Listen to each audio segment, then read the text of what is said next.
जल्दी बैठो यार, अरे बैठने तो दो यार। जल्दी कहाँ भाग रहा था? भाई साहब ये क्या बदतमीजी है, आपने मेरे पति पर हाथ कैसे उठाया? अच्छा, ये बदतमीजी है। और ये जो मेरे पैसे लेके भागा है वो बदतमीजी नहीं है? भाई वो मैंने आवाज ही नहीं सुनी थी। अच्छा, आवाज सुनाई नहीं दी। और जो मैं 2 महीने से कॉल कर रहा हूँ वो भी सुनाई नहीं दिया होगा?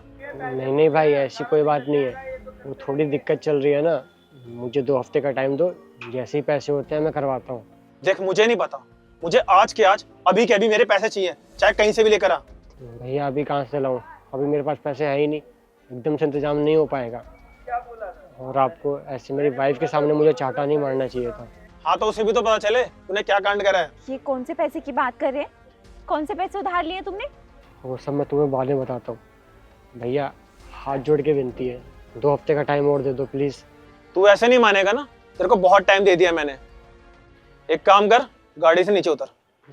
पर क्यों भाई? नीचे उतर, पर भाई, नीचे उतर। अरे भाई साहब ये क्या कर रहे हो आप? पर भैया मुझे ऑफिस जाना होता है बाइक से। देख, मुझे नहीं पता तू कैसे ऑफिस जाएगा, जब पैसे आ जाए ना बाइक ले जाइए। पर भाई कब से पूछ रही हूँ मैं तुमसे कि क्यों लिए थे उससे पैसे? अरे बोलोगे भी कि चुप बैठे रहोगे? अरे ठीक है ना यार, थप्पड़ उसने मुझे मारा है, मेरी प्रॉब्लम है, मैं देख लूंगा मुझे कैसे हैंडल करना है, फालतू सवाल जवाब मत करो।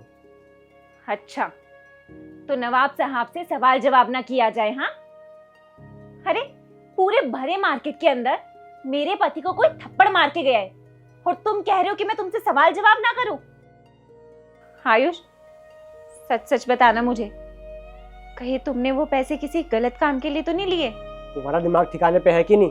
तुम्हें लगता है कि मैं किसी गलत काम के लिए पैसे लूंगा? तो फिर ऐसी कौन सी मुसीबत आ पड़ी थी जो तुमने पैसे उधार लिए? और मुझे तो ये भी नहीं पता है कि तुमने कितने पैसे उधार लिए उससे। अरे बताओगे कुछ मुझे? 3 लाख रुपए। 3 लाख रुपए? लेकिन 3 लाख रुपए लेने की क्या जरूरत थी यार?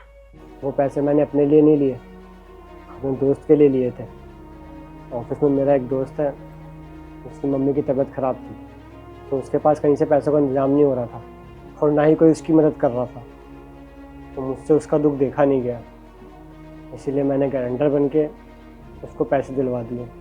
अरे जब तुमने पैसे लिए ही नहीं तो तुम्हें गारंटर बनने की क्या जरूरत थी? पैसे किसी और ने लिए, थप्पड़ तुम खा रहे हो। तुम एक काम करो, मुझे जल्दी से उसका घर बताओ, मैं उसके घर जाकर उसे देखती हूँ। कोई फ़ायदा नहीं उसके घर पे जाके, मैं काफ़ी बार जा चुका हूँ और उसके घर पे ताला लगा हुआ है और ना ही वो फ़ोन उठा रहा। मैंने ऑफिस में भी उसके बारे में सबसे पूछा, लेकिन किसी को भी उसके बारे में पता ही नहीं और ना ही उसका गांव मालूम किसी को।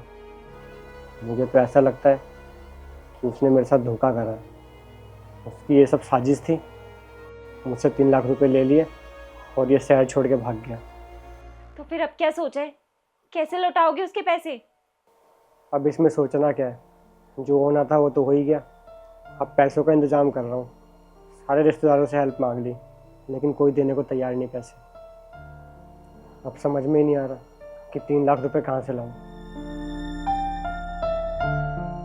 एक मिनट,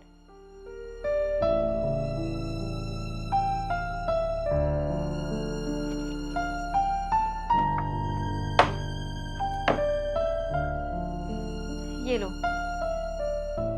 ये सोने की कंगन है, तुम इसे बेचकर उसके पैसे वापस कर दो।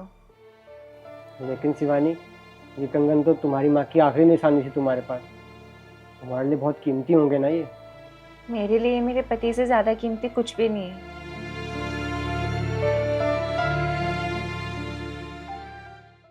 ये लो भाई आपके पैसे। अब कहाँ से आ गए पैसे? जब तक तुम लोगों की बेइज्जती ना करो ना, तब तक तुम्हें अकल नहीं आती। ये ले तेरी बाइक की चाबी। अगली बार किसी का गारंटर मत बनियो, ये दुनिया बहुत जालिम है। शरीफों का फायदा उठाना बहुत अच्छे से जानती है। और हाँ, सॉरी, मुझे थप्पड़ मारने का कोई शौक नहीं है, लेकिन मेरा काम ही ऐसा है, करना पड़ता है मुझे। और जो बोला है ना, ध्यान रखिए उसका। सही कहा भाई आपने, आजकल के ज़माने में कोई भरोसे लायक है ही नहीं। लोग मजबूरी का बहाना देके भोले भाले लोगों का फ़ायदा उठा के चले जाते हैं। ठीक है भाई, चलता हूँ मैं।